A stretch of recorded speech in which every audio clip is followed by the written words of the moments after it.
Hi, everyone. So this particular module, we'll be dealing with 3D design.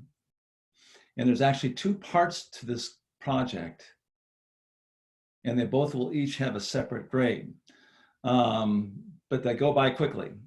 I believe we're going to spend just 1 week on this project, but this is actually the kind of the core of the course. It is kind of the most important project that I want you to get stuff out of. And it brings together all the kind of exercises we've done with seeing so far.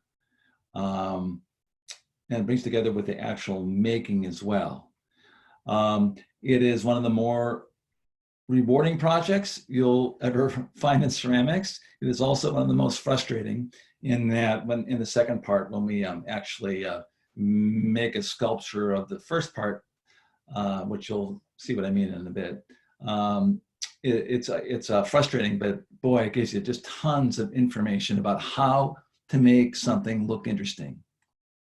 First of all, you have to find interest, being able to slow your seeing down and find interest. And then the second one is to create interest, visual interest for others. How do you make something look interesting? How do you make yourself look interesting? How do you make a paper interesting, to other people? Which is really a pretty terrific skill to have and to think about. The first part of the project is we'll be making 3 objects. It's in the assignment. Please read the assignment and definitely see the demo on how to get started on it, because otherwise it'll be more difficult than it needs to be. So see the demo. And when we make these 3 objects, there's a couple of strategies involved. One is the power of scale, making things larger than or smaller than you find them in real life. And the other one is sort of a glorification of how do you call it? Just everyday mundane objects, throwaway items. Things you don't think of as being special. You buy them at the 99-cent store, the drugstore, Target, or whatever, and then you use them and you throw the stuff away. So, and you're going to translate those back into clay, which when you fire them can last 10,000 years. So it's actually kind of, and you're going to change the scale of it. And so it requires looking closer than you normally do. It's like drawing a still life in drawing, except you're making it in your hands. So scale, looking closer, and sort of this glorification of throwaway culture. All kind of valuable strategies if you get into it. So the first part, again, is making these objects not to scale, but in proportion, which I'll show you how to do in the demo. But I wanted to give you a PowerPoint on the power of scale, that it in itself, just playing with scale, is actually a full-on art practice and art strategy. Again, every project we do has not only a technical aspect, like the rocks had to pinch, that was the technical aspect, and then the adding of the surface design stuff. But the strategy was truth materials, turning decomposed rock back into rock and landscape. This one is representation. That's representation as a strategy, and particularly the power of scale and how that can change a viewer's perception. Those are the strategies, and the technique will be just hand building and sculpting. It'd be just literal straight ahead sculpting. So let me go ahead and share a screen. I want to show you just the power of scale so you know what I'm talking about.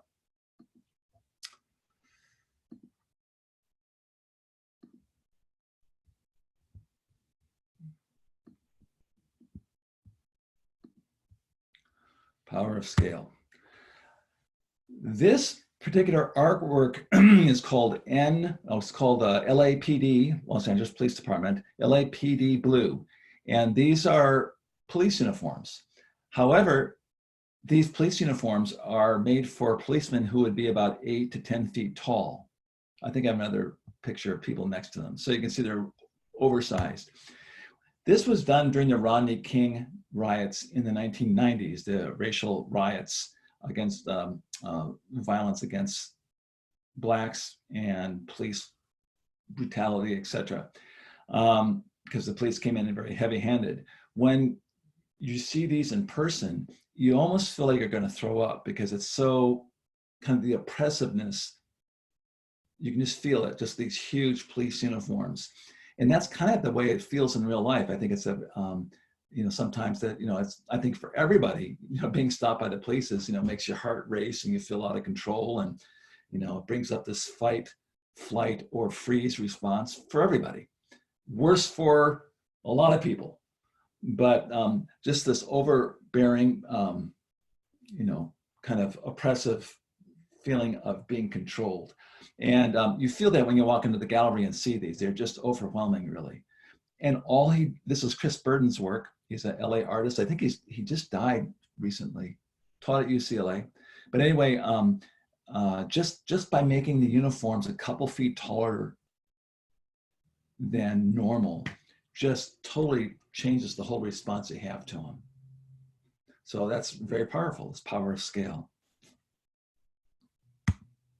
This is also Chris Burden's work. He's actually like a big kid. He takes childhood toys, in this case, an erector set. I don't know if they're still made for kids these days, but there's a small, you make little bridges and they're kind of in this scale, maybe even go a little bit bigger. But he fabricated huge, it's sort of like domino, you know, like what are the things you put together? Legos, but they're like metal, kind of like metal Legos, but you put them together with screws, etc.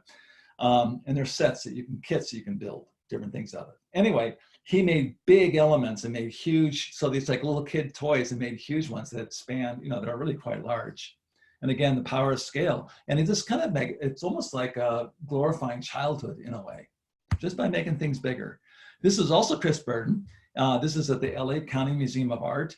This is a Hot Wheels set, and there's one full mile of track in this little area. You can see the person in there, and they have little places along the track that, here's my pointer, along here they have that will get the cars moving. So they don't really ever crash or fall off the track like normal Hot Wheels, but, and they keep going. And so there's just a ton of cars going around this track at all hours of the day. And it's really fun. And again, he's made something that's, you know, normally small that might fit in a small kind of living room. And he's made a you know, huge installation that would be much, much larger than anyone's living room. It's very cool. This is Robert Therian. He actually went to USC, and another LA artist. Those are real people, and he makes things really big. So you walk in to see these table and chairs, and they're, and it makes you feel like a little kid. You know, you're looking up at this table. I really wanted to climb on it. Of course, they don't let you climb on this stuff. But his big thing is just, all he does is play with scale. He makes things really large that normally are, you know, that's not how big hopefully not how big your table and chairs are at home. Again, he blows things up like another set of tables and chairs. This is at the Broad Contemporary Art Museum, which is right across the street from the Walt Disney Concert Hall where the LA Philharmonic plays. But the Broad Contemporary opened just a few years ago. And this is right in the lobby, as far as I know still, but these plates are about 3 foot wide and they're very kind of precariously stacked. So when you walk in here, it's over life size, it's over the height of your head. So it's really kind of gives this, just by blowing things up, this set of plates becomes kind of monumental and of course larger than life, literally, and almost kind of dangerous. This is Tim Hawkinson. He made a stuffed bear out of rocks. So something cuddly and soft. He has made it into really hard-edged, still kind of cute, but really huge. This is a whole form of artwork that's done throughout the world where people do miniature sculptures. There's the Museum of Jurassic Technology on the west side. I think maybe on La Cienega or a little bit further in Wilshire, maybe a little bit further west. But anyway, it's a sort of a spoof museum. And one of the rooms, they have little microscopes, and you look down there and you see artwork drawn on grains of rice or like this pencil head really ornate art, and some of it's just fun art, you know, like a Mickey Mouse and Goofy drawn on a grain of rice, and you look through the microscope to see them. Anyway, so again, the power of scale. Something really small, in this case, it actually sucks your attention in. So the power of scale to make something smaller than it really is, makes your attention go, and gets you into this very, very little world. And it's really interesting how your consciousness, your mind can go like that, just with this scale power, with this use of scale. Again, really, really, really small little vegetables. I think these are made out of clay, actually. You might recall the super object movement I told you about, trompe l'oeil, where they make objects out of clay that looks like totally other objects, but then playing with scale as well. So we get to our projects where we make something smaller or larger. So this is one student's work who did a computer plug you're all very familiar with, and made a much larger version of it. Isn't that cool? And it takes on this other kind of life, you know, it's a different color and it's a different size. And all of a sudden, this thing that's kind of like, well, we need it and it's useful and it's, you know, designed very nicely by Apple, but it's kind of like so what? It's like, throw it away. But all of a sudden it becomes bigger, different color, it becomes heavier, and it just takes on a sort of a specialness, or almost like a fetish quality to it, that you want to hold it and look at it. And it's just unusual, yeah?